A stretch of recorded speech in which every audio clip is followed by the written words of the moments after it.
بعد کتاب اللہ تعالیٰ البخاری کہ قرآن مجید کے بعد اگر کوئی اصح کتاب ہے، اگر کوئی صحیح تر کتاب ہے تو بخاری ہے، جسے سب مانتے ہیں۔ اسی بخاری میں ایک حدیث پاک ہے،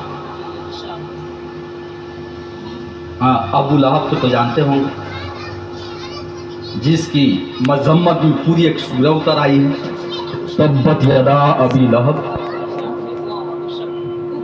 جس کی مذمت اور برائی میں پوری سورہ اتر آئی نازل ہو گئی۔ وہی سڑا ہوا کافر ابو لہب، جب سرکار کی پیدائش ہوئی تو ایک سویبہ نام کی لونڈی تھی، وہ اس کی خدمت میں رہتی تھی،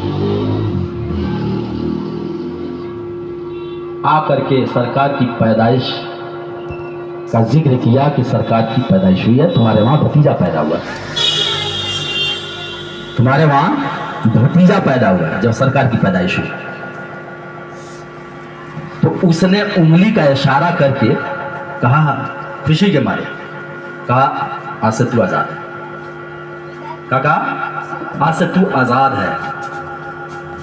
جب وہ مر گیا تو کسی نے خواب میں دیکھا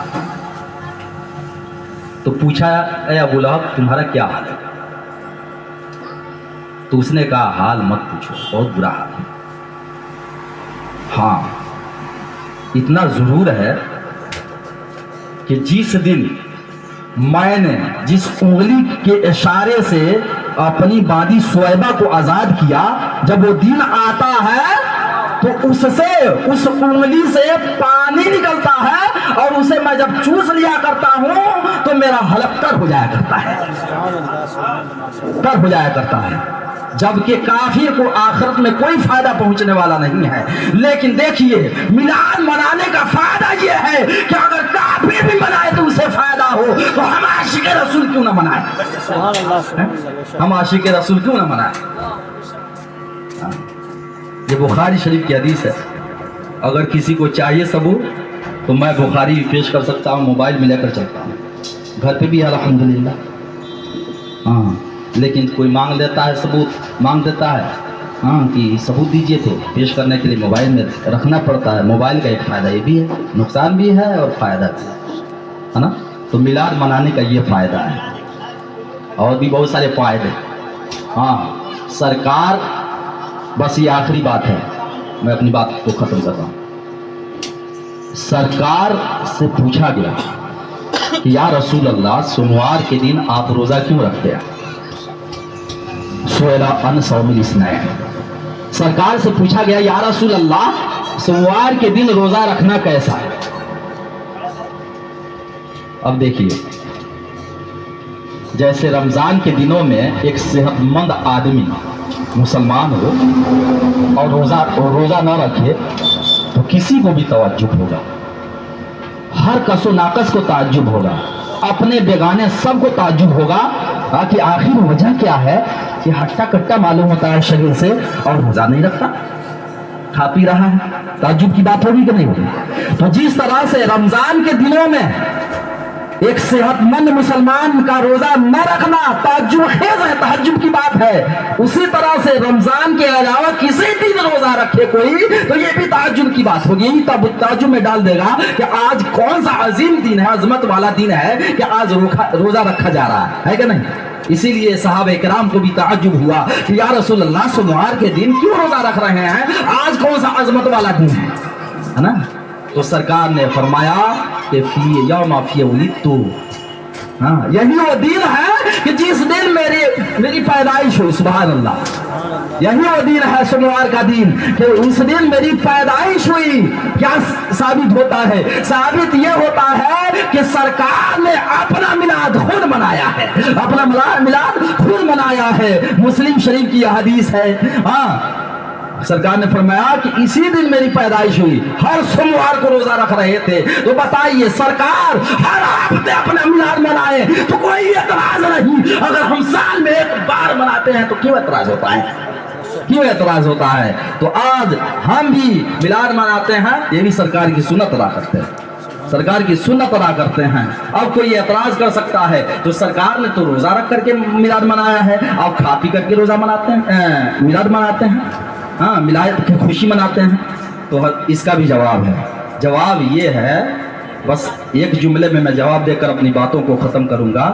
جواب یہ ہے ہاں کہ سرکار نے اپنے غریب امت کا بھی خیال رکھا, اپنی غریب امت کا بھی خیال رکھا. سرکار کو پتا تھا کہ سارے لوگ اگر میں کھلا پلا کر کے پھر اپنا میلاد مناؤں تو ہو سکتا ہے آنے والے میرے غلاموں میں کوئی ایسا بھی ہو ہاں جو اس حیثیت کا مالک نہیں کہ کھلا پلا کر میرا میلاد منا سکے. اس لیے روزہ رکھ کر منایا. ان کے لیے ایک سنت قائم کر دی کہ اگر کوئی کسی کے پاس کچھ بھی نہیں ہے میلاد منانے کے لیے, اگر صرف روزہ رکھ لیتا ہے تو یہ بھی میری سنت ہے. اس طرح سے بھی میرا میلاد منا سکتا ہے, اس طرح سے بھی میرا میلاد منا سکتا ہے, میری میلاد پر خوشیوں کا اظہار کر سکتا ہے. کچھ بھی نہیں ہے, ہاں چاہتا ہے میری سنت پہ عمل کرنا, میلاد منانا, تو روزہ رکھ لے. جس طرح سے روزہ رکھنا ثواب کا کام ہے اسی طرح سے کھلانا بھی ثواب کا کام ہے. حدیث پاک میں بھی ہے افشوا السلام تطعموا الطعام, سلام کا رواج پھیلاؤ. تقرأوا السلام علی من عرفت ومن لم تعرف, جسے تم پہچان رہے ہو اسے بھی سلام کرو, جسے تم نہیں پہچانتے لیکن حلیہ سے وہ صاحب ایمان معلوم ہوتا ہے اس کو بھی سلام کرو, اس کو بھی سلام کرو. یہ نہیں کہ ڈاکٹر بخشی صاحب ہیں تو انہی کو سلام کروں اور یہ ان صاحب کو ہم سلام نہ کریں, ایسا نہیں ہے. سلام سب کو کیا جائے. سلام محبت کا ایک ذریعہ ہے, اس سے محبت بڑھا کرتی ہے. سلام کیجئے, مصافحہ کیجئے, ہو سکے تو معانقہ کیجئے, یہ ساری چیزیں محبت میں اضافہ کرتی ہیں, ہے نا. تو جس طرح سے سلام کرنا ثواب کا کام ہے, روزہ رکھنا ثواب کا کام ہے, اسی طرح سے سرکار نے فرمایا تطعموا الطعام, بھوکوں کو کھلانا بھی ثواب کا کام ہے, اپنے بھائیوں کو کھلانا بھی ثواب کا کام ہے نا. تو روزہ رکھ کر سرکار نے میلاد منایا اور یہ بتا دیا کہ روزہ رکھنا بھی ثواب ہے, پیدائش والے دن ثواب کا کام کرو, عذاب کا نہیں, ہے نا. تو روزہ رکھ کر یہ بھی ثواب ہے, اس طرح بھی میلاد منا سکتے ہو, اور کھلانا یہ بھی ثواب کا کام ہے, اس طرح بھی میرا میلاد منا سکتے ہو, میرے میلاد پہ خوشیوں کا اظہار کر سکتے ہو. اللہ تبارک و تعالیٰ سے دعا ہے کہ اللہ تبارک و تعالیٰ ہمیں اور آپ کو ایک بنائے, نیک بنائے, آپس میں میل ملت پیدا فرمائے, اتحاد قائم فرمائے, اور ہم سب کو ایمان پر قائم رکھے, سنت پر قائم رکھے, اعمال صالحہ کی توفیق عطا فرمائے, ایمان و عقائد کی حفاظت فرمائے, ہم سب کا خاتمہ ایمان پر نصیب فرمائے. استغفر اللہ ربی من کل ذنب واتوب الیہ.